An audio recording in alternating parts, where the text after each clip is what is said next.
Praise the Lord, mga kapatid. Palakpakan natin ang Panginoon ngayong mga ganito. God is good.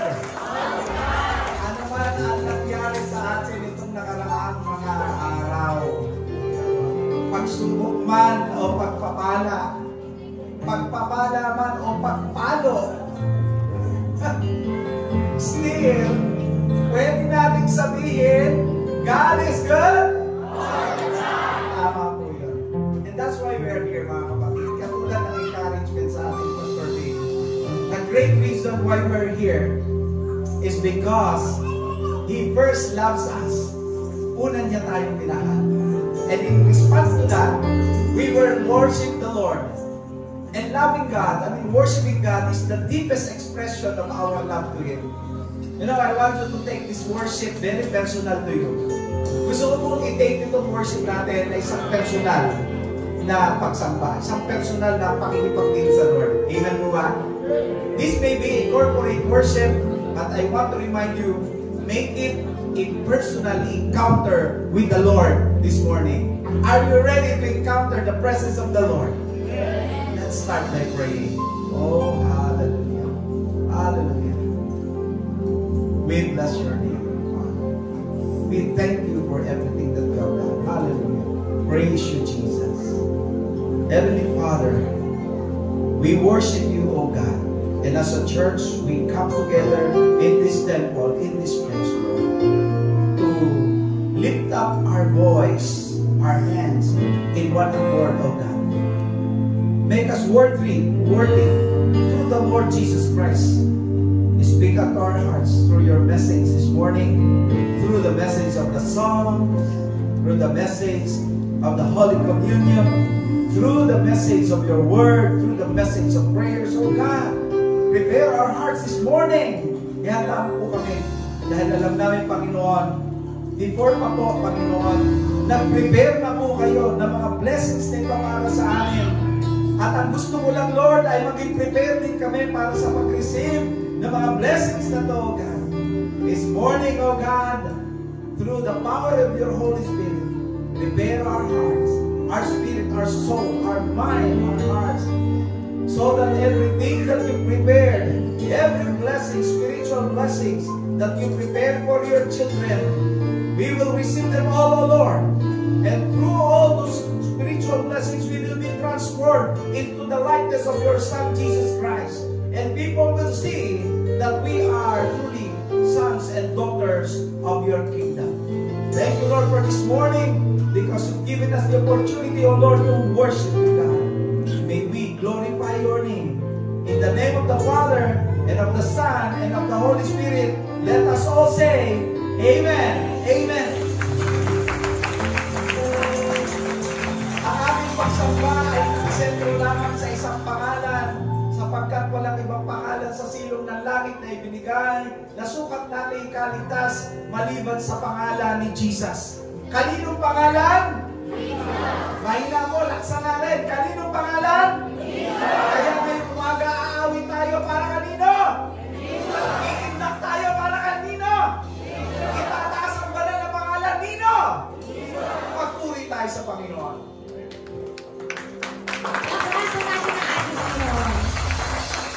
Tuloy nga po na sinabi ng ating pastor na kaya tayo nandito ay hinahanap natin ang ating Diyos. Yes. Hinahanap natin ang kanyang presensya. Kaya tayo pupunta dito.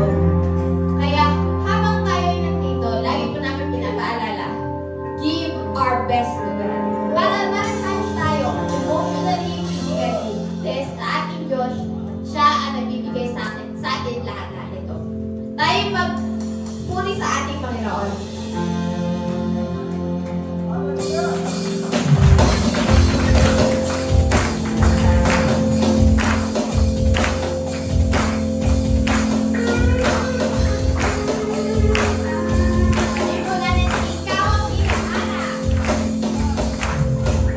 Ikaw ang hinahanap.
kami magsasama aawitan ka, hindi kami magsasama pupurihin ang kaawit.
Isang mapagpalang umaga po sa bawat isa. Minsan pa tayo po ay dadako sa pagtanggap ng banal na hapunan. Nais ng Panginoon na tayo maging karapat-dapat. Bago po natin kagabi na tinapay ang araw, tayo po lahat ay lumapit sa Panginoon at hihingi ng kanyang patnubay upang tayo maging karapat-dapat. Tayo lahat ay yun po at manalangin. O ang manaming Diyos na makapagyarihan sa lahat. Minsan pa, Panginoon, kami po ay nagpapasalamat sa iyo, Panginoon, sa oras na ito. Na minsan pa kami po ay iningatan sa isang buong linggo na kami po ay sinamahan sa lahat ng aming mga lakad, sa lahat ng aming buhay, Panginoon. Kami, Panginoon, pinagtagumpay niyo sa mga pagsubok at suliranin o sa tulong ng lakas na bumula sa inyo. Panginoon, sa oras na ito, kami po ay lumalapit sa inyo, Panginoon. Bago namin tanggapin ang tinapay at ang saan na siya sumisimulo sa iyong katawan at dugo, Panginoon. Inilalapit namin sa inyo, Panginoon, ang aming mga sarili. Batiin niyo po, Panginoon, ang aming mga pagkukulang at mga pagkakasala na nagawa sa santong linggo, Panginoon. At Panginoon, karapatin niyo, O Lord, na alisin ang aming karamihan at taglay ng aming puso at ng aming isipan, Panginoon, upang sa aming pagtanggap ng iyong katawan at dugo at maging, Panginoon, ay maging karapat-dapat sa iyong banal na harapan, Panginoon. Salamat, Panginoon, sa iyong pag-ibig, O Lord, na iyong iniaalay ang iyong buhay para sa amin, O Lord. Nasa kabila ng aming mga pagkukulang, sa kabila ng aming mga karumihan dahil sa aming mga kasalanan, Panginoon, hindi niyo kami hinayaan na mapahamak pa. Bagkos, Panginoon, isinugo niyo ang iyong bugtong na anak upang kami ay iligtas sa tiyak ng kasalan. Salamat sa iyong pag-ibig sa kaligtasan, Panginoon. At sa oras na ito, Panginoon, patubayan niyo po, Panginoon, ang aming gawain hanggang sa aming pagkinig ng iyong mga salita, O Lord, na ang iyong mga salita ang siyang patuloy na bibigay sa amin at magpapaalaala sa lahat ng aming gagawin upang sa ganoon, O Lord, kami po ay tiyak na makasunod sa iyong kalooban. Ito po ang aming sama-samang dalangin sa pangalan ng Panginoon Jesus. Amen. Muli po, pakinggan po natin ang sulat ng Marcos chapter 14 verse 22 hanggang sa sumusunod. Ito po ang sinasabi.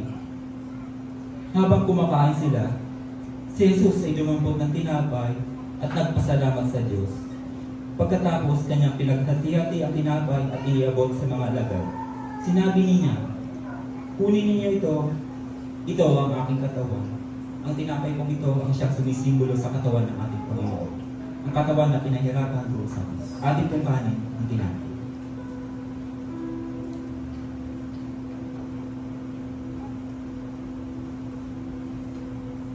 Dumampot din siya ng kopa at matapos magpasalamat sa Diyos, ay inibot din niya iyon sa mga alagad. At uminom silang lahat. Sinabi niya, ito ang aking dugo. Pinapagtibay nito ang tipan ng Diyos. Ang aking dugo ay mabubuhos para sa marami. Ang sarap pong ito ang siyang sumisimbolo sa dugo ng ating Panginoon. Ang dugo doon na nabuhos doon sa krus. At ang dugo na siyang luminis sa atin sa lahat ng ating mga kasalanan. Ating pong inumin na sa atin.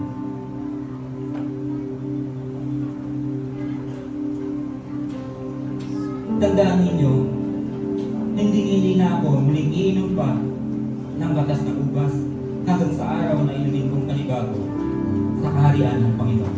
Purihin ang Panginoon sa kanyang mga salita.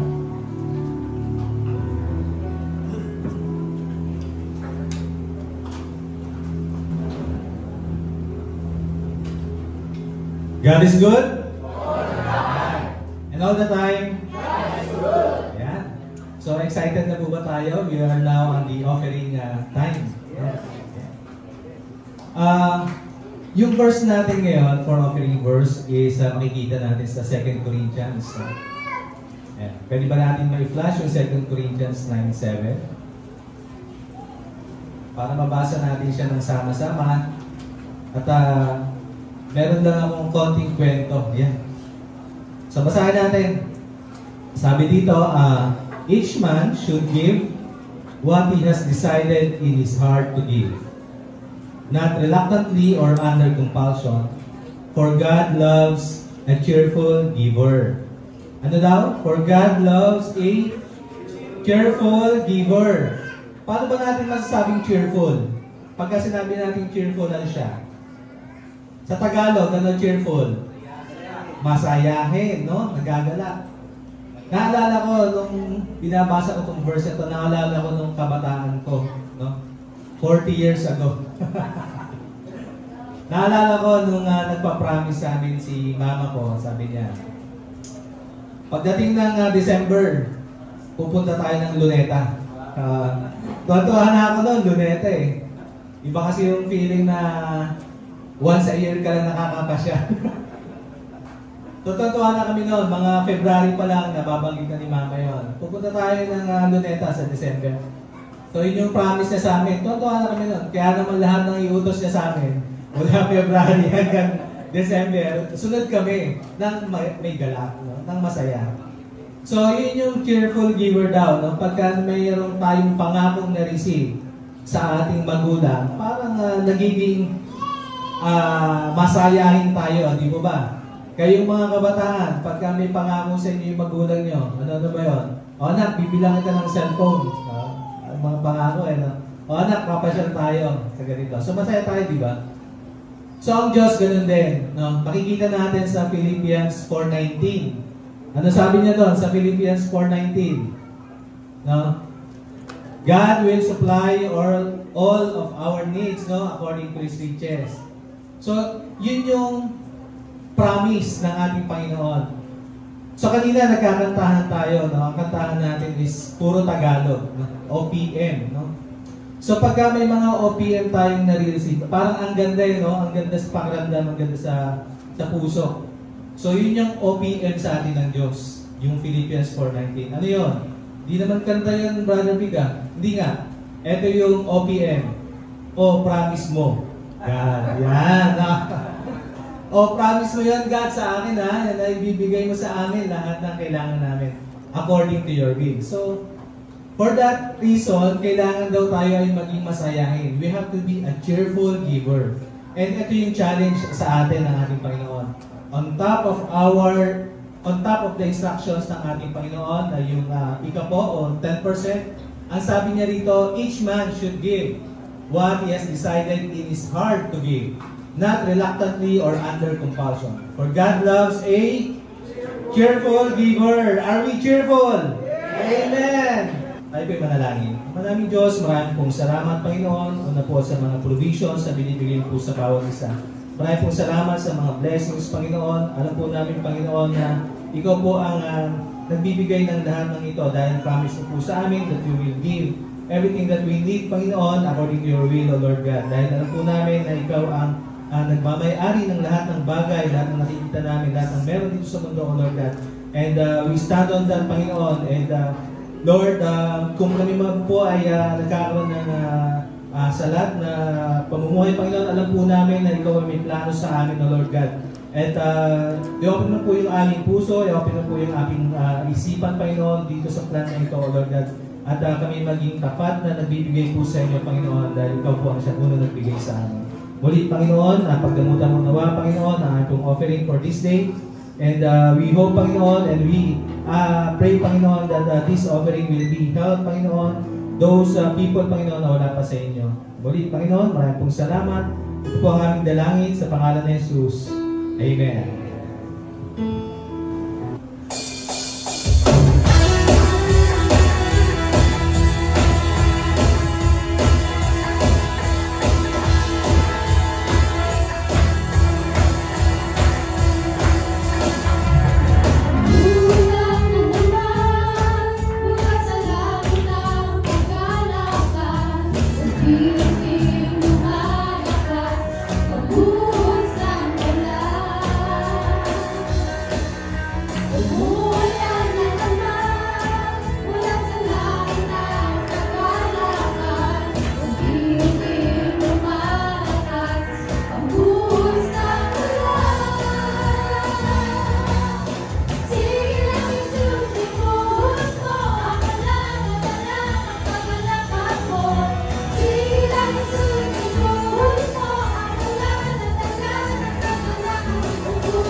Umuulan ang blessing ni Lord. Amen po ba? Amen ang Panginoon. Sino po dito ang pinagpala itong week na to?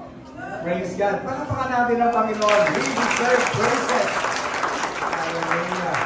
Eh ngayong umaga po, ang Lord ay naghanda rin po ng pagpapalang spiritual sa atin. Gusto po niya na ika nga po yung pagpapalang spiritual na to ay hindi natin ma-miss. Ano po? Dala po ba ninyo yung mga Bible? Praise the Lord. Dala po ba ninyo yung mga ballpen at mga sermon notebooks? Praise the Lord. Dapat ninyo-note po natin, minamarkahan natin yung blessing ng Panginoon. Handa na po ba tayo makinig ng mensahe ng ating Diyos? Praise the Lord. And we are continuously having this what we call topic all about worship, what it is and what is it. And this morning po, gusto ko ipagpatuloy po natin yung ating pinakatema na bakit nga ba natin ginagawa yung mga ginagawa natin sa loob ng pagsamba. Noong nakaraan po, matatandaan nyo, pinag-usapan po natin, bakit po ba natin ginagawa ang Lord's Supper? At ginawa po natin ito para sa isang mas malalim na gawain at tayo po ay nagkaroon ng pagtanggap ng Holy Communion by family. Because naniniwala po tayo na ang gusto ng Diyos ay parating sa atin, bawat pamilya ay dapat na maunawaan yung ginawa ng Diyos doon sa krus ng Kalbaryo o ginawa ng ating Panginoong Yesus doon sa krus ng Kalbaryo. Ibig niya na lahat at buong pamilya ay makaunawa ng kanyang matinding sakripisyo para sa atin. Kaya nga po, noong nakaraang Sunday, tinanggap po natin ang banal na hapunan solemnly by family. And alam ko po na ito ay napakahalagang ipaunawa ng mga magulang sa kanilang mga anak sapagkat ito po ay hindi gawain biro-biro, ito po ay gawain napaka-seryoso. Naalala ko po, right after the message ay mayroon po mga kapatiran na nag-chat sa akin at nagpasalamat po sila at sinabi nila, salamat po Pastor, lubos po namin naunawaan ang mensahe ng banal na hapunan na ginagawa po natin sa loob ng pagsamba. In other words, mga kapatid, napakahalaga ng tanong na bakit natin ginagawa yung mga ginagawa natin sa loob ng pagsamba. At ngayong umaga po, isa pang gawain po natin na mula umpisa hanggang matapos ay ginagawa po natin, ang tatalakayin po natin. Ito po ay may kinalaman sa ating pag-awit. Bakit ba tayo umaawit sa oras ng ating pagsamba? At para po ay bigyan po ito ng higit pang lalim, higit pang mensahe mula sa salita ng Diyos. Ngayong umaga po, ay ating ibigay at ipahiram ang ating mga pandinig, sa gagamitin ng Diyos para sa kanyang mensahe. Nais ko tawagin ang aking anak para maghatid ng mensahe ngayong umaga, walang iba kundi si Pastor Kid. Hallelujah!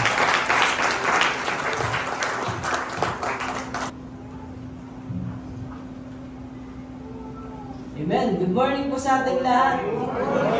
Amen. Mukhang blessed na blessed po ang bawat isa sa atin. Pwede po ba natin batiin yung katabi natin ng good morning? Amen. Tunay nga na good ang morning. Lahat ba tayo ay pinagpala ng Panginoon? Yes. Amen. Kamusta po ang isang linggo po natin? Tayo po ba'y nagkaroon ng problema? Amen. Pero okay lang yan. Kasi kapag may problema, mayroong solusyon. Amen po ba? Sa tulong ng Panginoon, basta kapit lang po tayo sa Kanya. Ayan. Ang pag-aaralan po natin ngayon ay tungkol po sa pag-awit. Kanina po nakakatuwa kasi po nung umaawit tayo nung kantang, anong title nun? Yung title? Yung aawitan kita, pupurihin. Ayun. Nakakatuwa kasi po, nakita ko po ang bawat isa na lahat po tayo ay umaawit sa Panginoon. Hindi po ba ang sarap sa piling ng inaawitan? Yung mga kalalakihan po dito, lalo sa mga panahon nila Pastor Rene, nila Pastor Roden, nila Pastor B, naranasan nyo na po mangharana. Di po ba? Yung mga kinakanta naman po mga babae, kinikilig po ba kayo pag inaharana kayo? Dati oo, kasi ngayon medyo parang bayan. Diba? Wala nang ganun ngayon eh. Dati oo. So, ang ko po, masarap sa pakiramdam yung kinakantahan mo yung mahal mo. Tama? At masarap din naman sa pakiramdam na kinakantahan ka ng nagmamahal sa'yo. Tama po ba? Amen. Ngayon po, we gather to explore the importance of singing in our worship. But before we continue, tayo po muna tumayo at basahin po natin ang Ephesians 5 verse 19. Ang sabi po dito, speaking to one another with songs, hymns, and songs from the Spirit, sing and make music from your heart to the Lord. Let us all pray. Panginoon, maraming salamat sa inyong salita. Nawa sa oras na ito ay ang aming mga pag-aaralan, Lord God, ito po ay magawa po namin sa aming pamumuhay. At ito po ay makatulong sa aming paglago bilang mga Kristiyano, Lord God. Kayo po ang magpala at mag-ingat sa bawat isa sa pangalan ni Jesus. Amen. Pwede na po tayo po. Alam niyo po mga kapatid, maraming uri ng worship. Tama po ba? Maraming uri ng worship. Bakit po? Kasi po, lahat po ng pag-Kristiyano o lahat ng ginagawa mo, whether you eat or you drink, it is an act of worship. Tama po? Pero ngayong Sunday, ang pag-aaralan po natin ay isa sa mga common activity na ating ginagawa pagka sa worship service. And ito yung pag-awit. Ito po ay yung tinatawag nating singing. Singing is an integral part of worship throughout the history. Hindi pa po usong musical instruments, pero meron na tayong instrumentong ginagamit. And yun yung mga tinig natin. Amen po ba? Singing is a powerful expression of our love, gratitude, and adoration towards our Heavenly Father. And today, let us delve into the scriptures and discover why singing holds such significance in our worship. Ano nga ba ang importance ng pag-awit sa ating pagpupuri? First, tingnan po natin, ang sabi po dito, singing is a biblical practice. Mula noong Old Testament, mga kapatid, hanggang New Testament, marami tayong makikita na kung saan ang pag-awit o ang pagkanta or singing is embraced as a vital aspect of worship. Noon pa man panahon ng Old Testament, meron ng pag-awit. Di po ba? In the book of Exodus, makikita po natin dito nung niligtas ng Diyos si Moises at yung mga Israelita. Sila po ay kumanta ng mga hymns. Sila po ay nagpuri sa Panginoon nung sila po itakas ng Diyos sa Egypt noong time na yun. They sang of thanksgiving and praise and worship to the Lord. And that is according to Exodus 15 verse 1 to 21. Sa Psalms naman po, makikita po natin na si King David, and isa sa mga, si King David, kilala na natin siya bilang isang great singer, great musician, and great composer ni Lord. Amen po ba? Kasi ang dami niya nasulat eh. Yung Psalms, nasulat niya po yun. Ganun po kagaling yung skills ni David pagdating sa composition or pagdating sa singing. And kilala rin natin si David na every time na umiinit ang ulo ni King Saul, siya po yung ginagamit ng Diyos para mawala yung init ng ulo. Sa paanong paraan, tinutugtugan niya si Haring Saul. Meron po ba ditong musician na kapag ka tinutugtugan or nakakapagpawala ng spirito na sama ng loob? Meron, ano po? And lahat po yun, ibig sabihin, ang music ay isang mahalagang element sa ating buhay. Kasi ito yung set ng mood ng isang tao. That's why singing and music is a very powerful thing. Alam po? And makikita po natin dito na si King David ay nag-compose and yung other psalmists ng songs of worship and thanksgiving, expressing their love and devotion to God. And that is according to, kung meron po tayo mga Biblia, basahin po natin yung Psalms 96 verse 1 to 2. Ang sabi po dito, Psalms 96 verse 1 to 2, sing to the Lord a new song, sing to the Lord all the earth. So dito makikita natin na we have to sing for the glory of God. We're not doing this for ourselves. Di po ba? Kasi sabi dyan, sing to the Lord. Hindi naman sinabing sing for the man. Ano po? And in the New Testament, we find the early Christians communities engaging in singing hymns and spiritual songs. Basahin naman po natin yung Ephesians 5 verse 19. Ito po yung teksto po natin kanina. Ang sabi po dito, basahin po natin,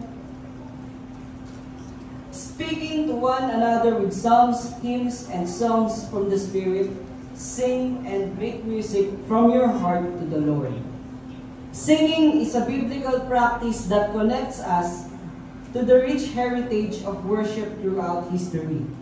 So, ibig sabihin po mga kapatid, ito ang mga patunay na ang pag-awit ay essential sa ating pag-worship. Sometimes may mga kapatid tayo na pinipili nila magbalik. Kasi, listen, tagal naman ng praise and worship. Gusto ko yung sermon eh. Ayaw ka ng praise and worship. Meron naman tayo iba na, mamaya na yung praise, mamaya na ako pupunta. Tagal-tagal yung praise and worship. Di ko trip magpa-awit. Doon na lang ako sa Lord's Supper. Kasi, yun yung mahalaga sa worship. Kung ganyan po ang iniisip niyo, kapatid, dali. Alam mo. Kasi po, hindi ko natin nalalaman na ang pag-awit ay nagpapakita ng pagpupuri sa Diyos. Lahat po ba tayo dito kumakanta? Lahat po ba tayo marunong kumanta? Yung iba po kasi katwiran nila, kaya pinipili na lang nila magpalit minsan. Kasi hindi daw sila marunong kumanta eh. May ganon. May totoo po yan. That's their reality. Iba't ibang cases po yan. Kapatid, kung iniisip mo, nakatingin sa'yo si Lord sa ganda ng boses mo, o nasa tono ka man, hindi po. Kung pakiramdam mo kapatid na sintonado ka, kaya ayaw mong pumunta ng praise and worship, okay lang yan. Sabi mo nga sa katabi mo, okay lang yan. Kasi po bakit okay lang yan? Ang mahalaga po kasi kapatid, ang puso mo ay hindi sintonado. At ito ay nakatono sa pagpupuri sa Diyos. Kasi po mahirap pag yung puso, pagka ikaw mismo, yung boses mo nasa tono, at maganda ang boses mo, pero yung puso mo wala sa tono, sa pagpupuri sa Panginoon, may mali. Mas pipiliin ko na lang maging sintonado, basta nasa tono ang puso. Ganon din ang Panginoon. Tinitingnan ng Panginoon yung puso ng bawat isa, hindi yung skills. Tayo, minsan hindi eh. Minsan, pag narinig natin ng yung katabi natin, sintonado kumanta. Natatawa tayo minsan eh. Lalo na yung mga marunong kumanta. Para sa mga kapatid po natin na marunong kumanta, pag narinig niyo yung katabi mo na wala sa tono, huwag mo naman tawanan. Alam mo na lang, pag natawa ka, mag-sorry ka, Lord. Kasi may ganun talaga eh. Hindi naman lahat marunong kumanta. Mabuti nga yung hindi marunong kumanta. Pinipilit niya kumanta para magpuri sa Panginoon eh. Ikaw nung marunong kumanta, hindi ka nga marinig boses mo. Diba? Tapos, ang lakas ng loob mong tawanan yung katabi mo, nasintonado kumanta na nagpupuri sa Panginoon. Ikaw, hindi ka nakafocus sa worship. Nakafocus ka sa katabi mo. Dapat hindi ganun, kapatid. Kung sintonado siya o pumiyok siya, okay lang yan. Bumiti ka na lang ng konti sa may heart. Hindi kasi talaga natin may iwasan eh. Pero ibig ko sabihin, dapat, kapag ka nagpupuri tayo sa Panginoon, tinitingnan ni Lord dyan, yung puso. Hindi yung bukas ng puso. Hindi yung tinig. Kundi yung puso mo ba ay nakatuon.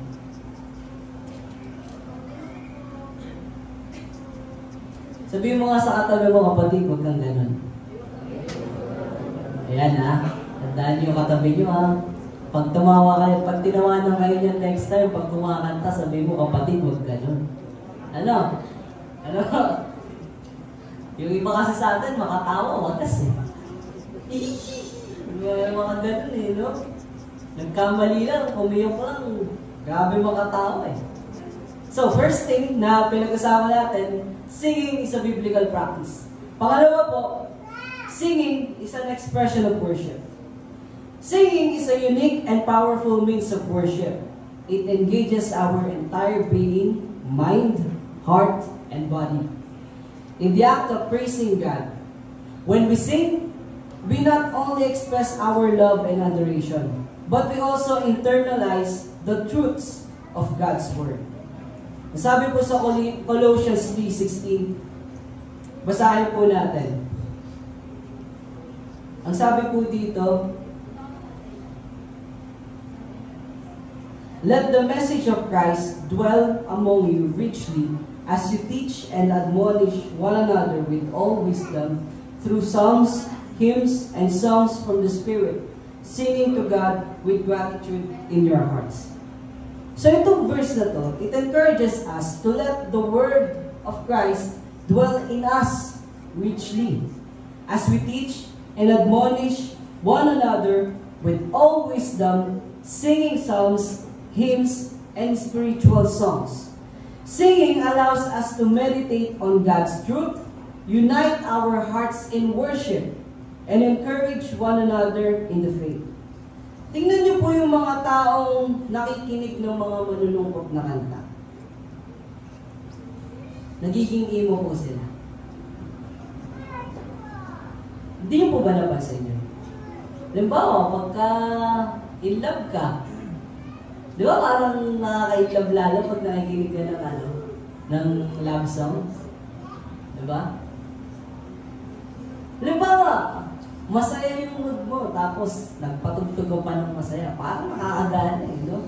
Parang gusto mong linisin lahat ng sulok ng bahay kahit malinis na. Di ba? Kasi bakit? Sabi ko nga po, ang pagkanta o ang music is a powerful thing. Ano po?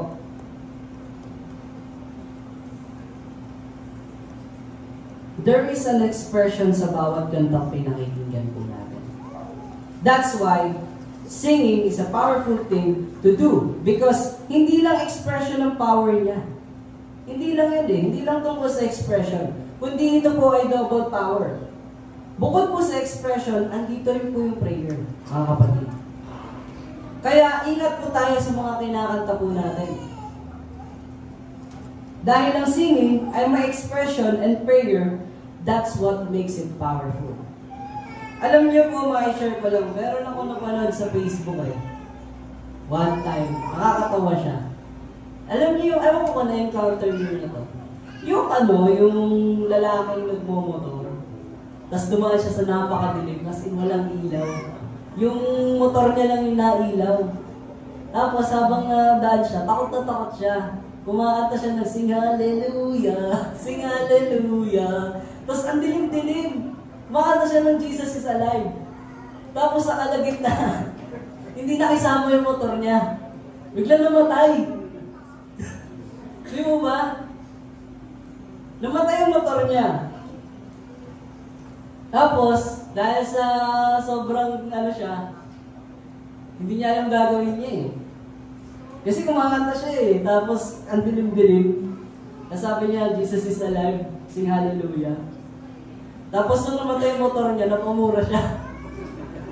Kasi bigla namatay yung motor niya. Uy, makisama ka naman, sabi niyo ganun. Ano po?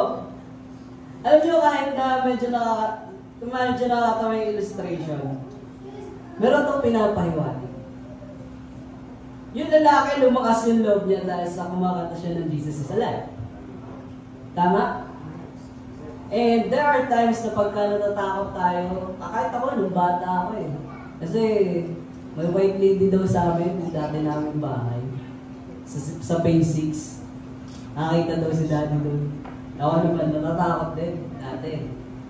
So ako, kapag natatakot ako ng bata ako maligo, makanta-kanta rin ako. Tapos, maya-maya, may lumagabag na gano'n. Hindi ako, tinigil naman ako, bata pa ako doon. Ah! Sabi ko gano'n. Pagbukas ko ng CR, pusa lang pala, takot ako.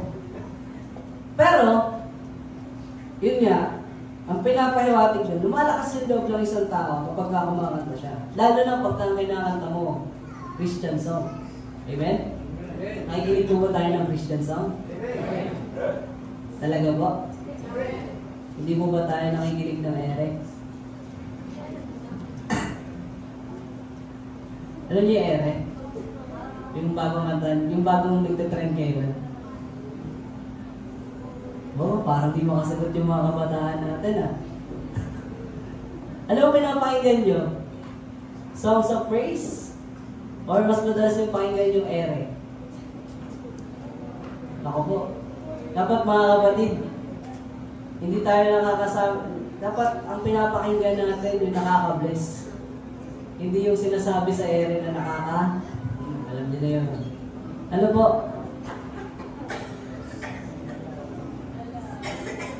Pero tingin ko kung ibang kanta po yung kinanta ng lalaki dun sa illustration nung sinasabi ko kanina, hindi lalakas loob nun eh. Ano po, balikan natin yung story kanina. Kumakanta siya ng Jesus is alive. Tingin niyo ba makakatagal siya dun sa kung di siya kumakanta ng Jesus is alive? Hindi, no? Kasi, mamaya mo, anong mangyari sa'yo? Yun ang alang palakas ng loob mo eh. Hindi mo pa kakantayin yun. Di mo ba? Kaya yung kantang palagi mo pinakikinggan, dalawa lang magiging effect niyan sa buhay mo. Either lalakas ka or hihina ka. Kaya, kung pakiramdam mo nanghihina ka sa inyong spiritual, makinig ka ng Christian song. Huwag ka makinig ng emo. Madidepress ka niyan. Dapat, kapag ka malungkot ka o nanghihina ang spiritual life mo, mas makinig ka ng praise and worship. Kasi po bakit? Sa Diyos lang naman tayo humugot ng lakas eh. Sabi nga sa Nescafe, para kanino ka babangon, di ba? Pero dapat, pag Kristiyano ka, para sa Diyos ka babangon. Amen? Amen? Pangatlo po, singing responds to God's goodness. Singing is a natural response to God's goodness and faithfulness. Naalala ko dito yung goodness of God na kanta. Ano po? Napakaganda po nun eh. Kasi po bakit? Sinasabi doon sa kanta na yun, yung lyrics ng song, na kung gaano ka-faithful si Lord, and kung gaano siya ka-beautiful as a God. Ano po? That's why when we sing, we are singing not because we have talent in it. But because it is our response sa kabutihan ng Diyos mula noon hanggang ngayon. Kumakanta tayo dahil hindi sa magaling tayo. Ano po? We are singing more than that. Pag Kristiyano ka, hindi rason na dahil magaling ka, dahil ikaw ang pinakamaganda yung boses, talo mo pa si Regine Velasquez. No, hindi ganun. Kumakanta ka dahil nagpapakita ka ng pasasalamat sa Panginoon. Ano po? You are expressing your thanksgiving to God. And it is your response to God's goodness. Amen po? When we reflect on God's character, His love, His grace, and His provision, our hearts overflow with gratitude, mga kapatid. And singing becomes an outpouring of praise. Sabi po sa Psalms 107 verse 8 to 9, let them give thanks to the Lord for His unfailing love and His wonderful deeds for mankind. For He satisfies the thirsty and fills the hungry with good things. Singing allows us to express our thankfulness for God's abundant blessings and His steadfast love. Sa kabutihan po ng Diyos, mga kapatid, walang rason para hindi mo siya awitan. Hindi yung kung kailang awitan, doon tayo nagpapakita ng parang walang gana. Wala tayong gana sa presensya ni Lord. Tandaan natin, mga kapatid, we are singing not for man, but for God. At walang rason para hindi ka umawit sa Panginoon. Kasi Kristiyano ka eh. Yan yung response mo eh. Sa kabutihan ng Panginoon eh. Diba? At saka, ito yung pang-apat, kapatid, kung bakit kailangan natin kumanta. Singing is a source of encouragement and unity. Singing in worship not only uplifts our spirits, but also encourages and unites the body of Christ. Kaya nga po napakaganda kapag kumakanta tayo bilang isang katawan. Ano po? Tingnan niyo po yung katawan po natin. Itong katawan natin, buong katawan natin. Tingnan po natin. Di po ba magandang tingnan pag nagpa-function po lahat? Amen po? Nakakita na po ba kayo ng katawang kalahati na hindi nagpa-function? Ano pong tawag doon? Stroke. Ano pong gusto niyo sa Church of Christ San Pedro? Stroke? Gusto niyo po ba stroke? Ito lang yung halimbawa sa praise and worship, no? Sing hallelujah, no? Ito lang yung ano. Maganda kaya? Itong side lang na to yung active. Parang ito ba lang yung nagalaw? Tapos ito wala. Lanto tayo ng tawagin. Ano? Diba, sabi ni Sister Kate kanina, mapuli tayo sa Panginoon! Ganun, yung sabi niya. Tapos, sabi, bahala ka. Basta ako, dito lang ako. Maganda kayang tingnan. Itaas na rin natin mga kamay! Kunwari ganun. Wala ako, gagalaw. Basta alam ni Lord, sa puso ko, nakataas yung kamay ko. Talaga? Sa puso mo, alam ni Lord, nakataas kamay mo, pero hindi mo ginagawa. Tumalan po tayo! Yun. Basta yung puso ko na, talong. Yun na lang lagi. Ano na lang ba? Lagi mo na lang ba sasabihin na basta alam ni Lord, yun nasa puso mo. Pero hindi naman nakikita sa'yo. Diba? Maganda kayang tingnan, pag yung kalahati lang na ito lang yung nagpupuri sa Panginoon, samantalang ito, hindi. Halimbawa lang po, hindi ko naman po sinasabi na kanina, ito lang yung nagpupuri, tas kanina, ito hindi. Hindi po. Ang gusto ko lang pong i-imagine po ninyo, kung itong side lang po na to, ang nag-aawitan sa Panginoon, tapos itong side na to, hindi, wala silang pake. Maganda kaya pong tingnan? Di ba po hindi? Kasi bakit? Parang ito lang yung may buhay. Ano po? And ito naman, yung parang stroke. Ano? And sinasabi ko po na napakagandang tingnan na tayong magkakapatid, na tayong iisang pamilya dito sa ating church, lahat tayo umaawit. Hindi po ba? Tapos, maka-attend sa concert, pagka sinabi ng artist, let us sing! Talaga naman, diba? Makasigaw! Pero pagdating dito sa church, sabi ng worship leader, let us sing! Bahala ka. Di mo ba? Bakit tingnan? Hindi bagay. Kasi yung sa mga concert, lalo na yung hindi naman Christian na concert, no? Tao lang yung nagsasabi nun eh. Pero yung worship leader dito, ginagamit yun ng Diyos.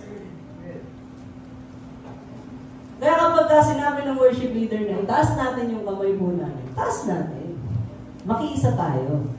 Kasi nga, sabi ko sa pangatlong point kanina, it is our response to God's goodness. Hindi po ba naging mabuti ang Diyos sa inyo?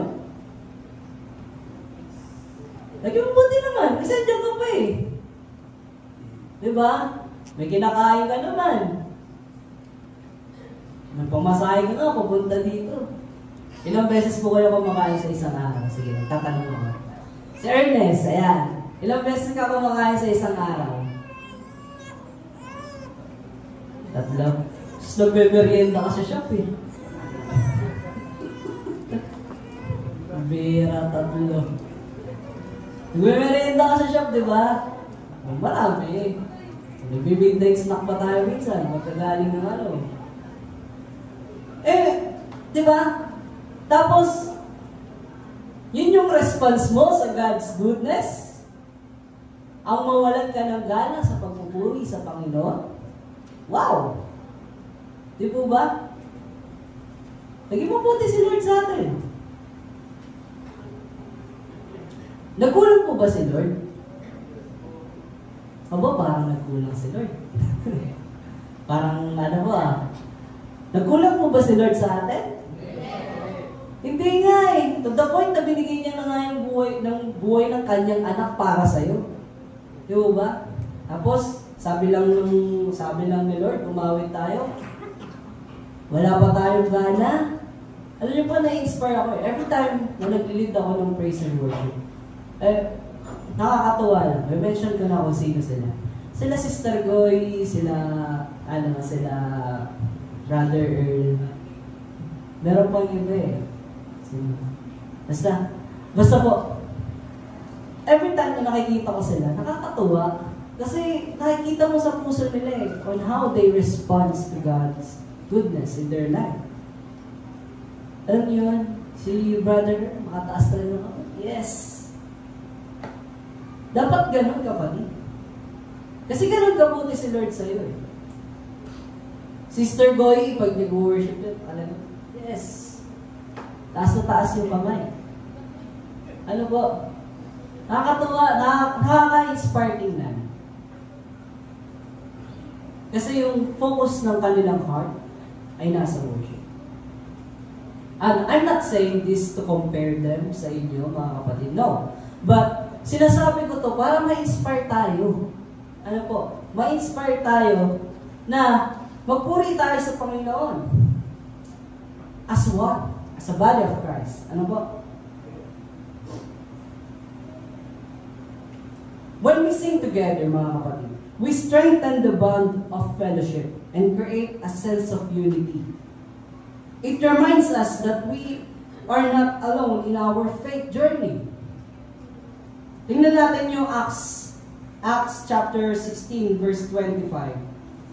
Sabi po dito, Acts 16, verse 25, about midnight, Paul and Silas were praying and singing hymns to God, and the other prisoners were listening to them. Paul and Silas, while in prison, sung hymns to God, and their singing not only brought them comfort, but also impacted those around them. Our collective voices can inspire, mga kapatid. It can comfort and encourage one another as we join in worship. That's why, dito mapapatunayan talaga natin na ang pag-awit ay double power. Dahil ito ay naghahatid ng emosyon and mood. It depends nga lang palagi kung anong klaseng kanta ang iyong pinapakinggan. Do you want to be a good person who brings positivity sa kapwa? Listen to a good music, kapatid. Now, lastly, singing is foretaste of eternal worship. Singing in worship gives us a glimpse of the eternal worship that awaits us in heaven. Sabi po sa Revelation 5, yan po ay sinabi sa Revelation 5, verse 9 to 14. We see a vision of heavenly worship where the redeemed from every tribe, language, and nation sing praises to the Lamb. Our earthly singing is a foretaste of that glorious day when we will join the heavenly chorus. Ngayon mga kapatid, lahat po ba tayo dito ay tagalangit? Taas po yung kamay ng tagalangit. Ang hindi magtaas, alam niya na kung saan siya pupunta, kung hindi siya tagalangit. Amen. Palakpakan natin ang ating Panginoon. Now, kung ikaw ay tagalangit, dapat dito pa lang, nagpa-practice ka na. Ano po? Amen po ba kayo doon? Parang ano, halimbawa, gusto mo maging basketball player. Halimbawa si Ash. Yan. Halimbawa si Ash gusto niya maging basketball player. Anong madalas niyang hawak? Bola. Naglalaro ka ba, Brother Ash? Water polo. Hindi daw siya naglalaro ng basketball. Sige, okay lang. Pero siya pa rin na-illustrate natin. Kapag ka basketball, pag gusto mo maging basketball player, anong lagi mong hawak? Basketball. Tama po? Bola. Kasi bakit? Gusto mo maging basketball player. And bukod doon, kung gusto niyo maging basketball player at isang maging ganap na basketball player, dapat laging nagpa-practice shoot! Para makascore. Kasi dribble ka lang ng dribble, wala namang puntos yun. Sus. Diba? Ngayon, kagaya nating mga Kristiyano, gusto po ba natin sa langit? Gusto po natin sa langit, at tayong taga-langit. Amen po ba? Anong gagawin natin sa langit? Pagdating natin doon, mga kapatid, tayo ay aawit. Amen. Ang galing. Tama po. Tayo ay aawit. At kung tayo ay aawit, dapat dito pa lang po sa lupa, ano pong ginagawa natin? Aawit. Bakit parang may question mark? Sabi niyo, umaawit? Parang di kayo sure. Ano pong gagawin natin dito sa lupa habang tayo lang dito sa lupa? Aawit. Amen. Ang tanong ko po sa inyo, pagka praise and worship po ba, tayo po yung maawit? Amen. Yan ang gusto ko pong sagot. Malakas. Malakas na amen. Ano po? Kasi po bakit? Tayo po ay taga-langit. Ayan. Tatandaan ko po yung nagsabi ng amen, ha? Opo. Ano po? Kasi po tayo ay taga-langit. Kung tayo po ay taga-langit, tayo po ay ano po? Tayo ay taga-langit. Kaya dapat, mga kapatid, tayo ay umawit. Kaya kapag sinabi po ng worship leader na umawit po tayo, ano pong gagawin natin? Awit. Talaga po? Ano pong gagawin? Awit. Parang ito lang yung awit. Ito sila lang malakas. Ano pong gagawin? Awit. Pag sinabi ni Sister Cathy na umawit po tayo, ano pong gagawin? Awit. Tatandaan ko po uli yung sinabi po ninyo. Ha? Kilala ko na po uli nagsabi ng aawit. Ano po? Talagang aawit po tayo, mga kapatid. Marami kasi sa panahon ngayon. Kaya nga nasabi ko kanina, nakakalungkot na minsan parang binabaliwala natin yung praise and worship. Alam po? Nakadepende palagi sa mood or sa song kung kakanta ka. Alam po, dapat hindi ganun.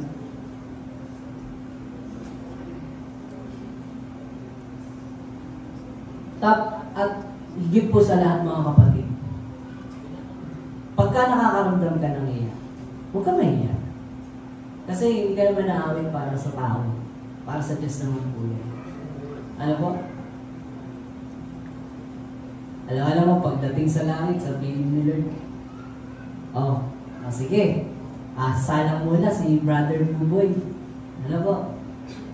Pag halimbawa, pagdating natin sa langit lahat, napuno na yung mundo, wala nang earth. Ano po? Wala tayo, nasa langit. Sabi ni Lord niya, Brother Buboy, awitan mo naman ako. Ano po sasabihin niya, Brother Buboy? I'm ready. Yun? Ano ka namang hindi ka ready? Tagalangit ka nga. Di po ba? Dapat, kapag ka sinabi ni Lord na umawit ka, umawit tayo. Umawit tayo ng masigla. Umawit tayo dahil mahal natin ang Panginoon. Hindi dahil napipilitan tayo.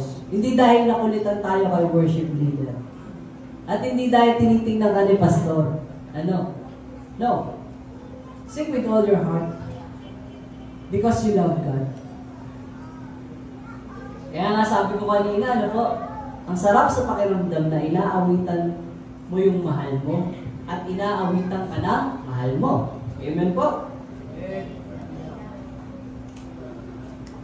May mga taong nagsasabing boring sa langit. Kasi bakit? Dahil puro kanta lang daw gagawin doon. Pero kung ako po tatanungin nyo, okay lang po kumanta ng kumanta. Total, di naman tayo mapapagod doon at mapapaos eh. Kesa naman doon sa impyerno. Paus ka na't lahat-lahat, kakaiyak. Hindi pa rin namamatay yung apoy. Kayo po kapatid, ano pong gusto nyo? Umawit ng umawit sa langit? O umiyak ng umiyak sa impyerno? Umawit ng umawit, yes! Amen. Umawit tayo ng umawit. Kaya dito pa lang sa lupa tayo ay mag-practice. Ano po? Kaya sabihin mo sa katabi mo, kapatid. Sabihin mo nga sa katabi mo, kapatid. Sabayan mo ako umawit. Dahil tayo ay tagalangit. Yan, palakpakan natin ang ating Panginoon. As I close this message, mga kapatid, we have 5 things to remember about the importance of singing and worship. First, singing is a biblical practice. Second, singing is an expression of worship. Third, singing responds to God's goodness. Fourth, singing is a source of encouragement and unity. And lastly, singing is foretaste of eternal worship. Beloved congregation, let us recognize the importance of singing in our worship. It is a biblical practice that engages our hearts, minds, and bodies in praising God. As we gather to worship, mga kapatid, let us embrace the power of singing, allowing our voices to join the chorus of saints throughout history and proclaiming the greatness of our God. May our worship be filled with heartfelt songs of praise and adoration, bringing glory to our Heavenly Father. Amen. Sabihin mo nga, tagalangit ako. Aawit ako. Amen. Let us all pray. Panginoon, maraming salamat sa inyong pag-ibig.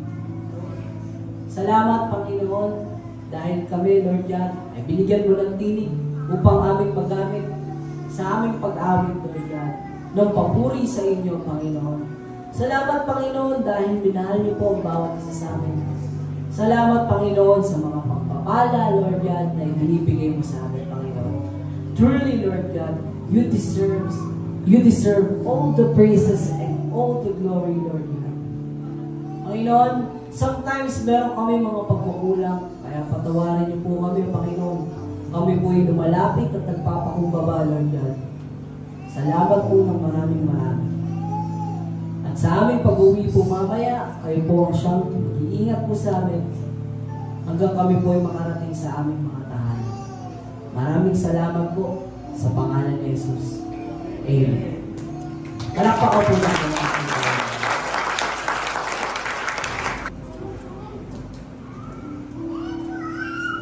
Magsintayo po tayo lahat at tayo po ay manalangin.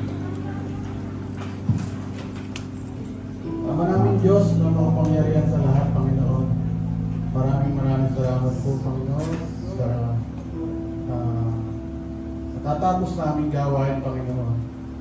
Lord, salamat sa pag-iingat niyo po, Panginoon, makaparito at sumamba at magpuri, Panginoon, sa makita ng mga awitin at pakikinig ng inyong mga salita, Panginoon. Salamat po, Panginoon, sa paalaala mo po, Panginoon, ngayong umaga, buhat sa inyong mga salita na dihatid ng aming kapatid. Pastor Kim, Panginoon, na tungkol po sa bakit ba kami umaawi, Panginoon, sa aming pananambahan, Panginoon.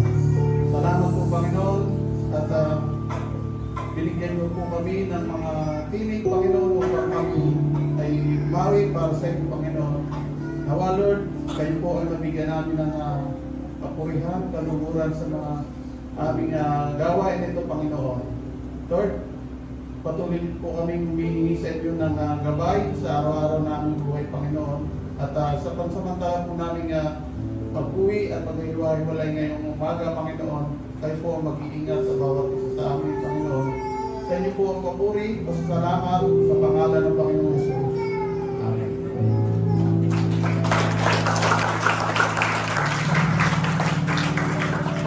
Tapos po natin mga kamay, tanggapin po natin ang pagpapala. Naway lumago kayo sa magandang loob at sa pagkakilala sa ating Panginoon at tagapagligtas na si Jesus Cristo. Sa kanyang kalwalatian, ngayon at magpakailanman. Amen.